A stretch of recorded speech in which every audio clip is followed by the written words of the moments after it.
New York के mister Johns कहते हैं, वह दुर्घटना जिसने मुझे एक बार नहीं 2 बार बुरी तरह तोड़ा। पहली बार यह हादसा मेरे साथ तब हुआ जब मेरी 5 साल की बेटी मर गई।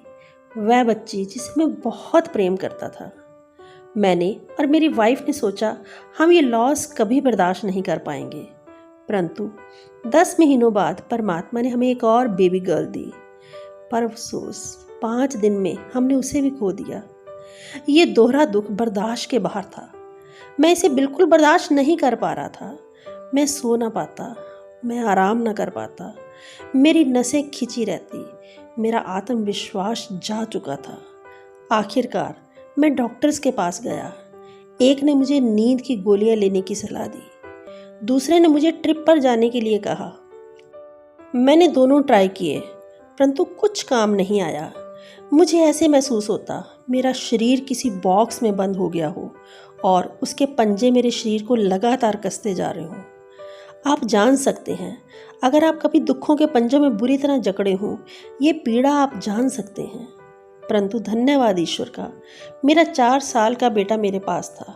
उसने मेरी समस्याओं का मुझे हल दिया। एक दोपहर में जैसे ही अपनी पीड़ा में बैठा हुआ था, उसने कहा, डैडी क्या आप मेरे लिए बोट बनाएंगे? मैं बोट बनाने के मूड में बिल्कुल नहीं था। दरअसल मैं किसी भी काम को करने में मूड में नहीं था, परंतु मेरा बेटा लगातार जिद कर रहा था। उस टॉय बोट को बनाने में मुझे 3 घंटे लग गए। जैसे ही वह ख़त्म हुई, मैंने महसूस किया वे 3 घंटे जो बोट बनाने में लगे थे, मेरी दिमागी हालत और शांति के थे, जो मैंने महीनों से अनुभव नहीं किए थे। उस खोज ने मुझे मेरी निष्क्रियता से बाहर निकाल दिया और मुझे एक सही सोच दी, जो कि मैं महीनों से सोच नहीं पा रहा था।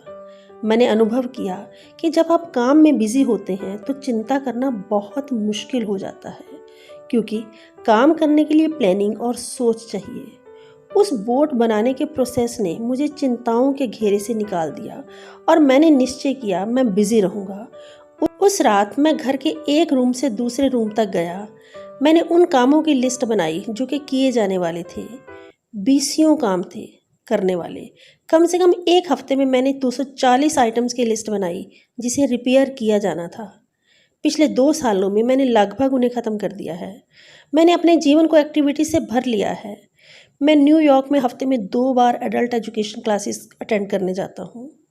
मैं अपने होम टाउन में सिविक एक्टिविटीज़ के लिए जाता हूँ, मीटिंग्स अटेंड करता हूँ, रेड क्रॉस के लिए मनी कलेक्ट करता हूँ। मैंने अपने आप को इतना बिजी कर लिया है कि मेरे पास चिंता करने के लिए समय ही नहीं है। आइए दोस्तों, अपने आप को हम बिजी रखें।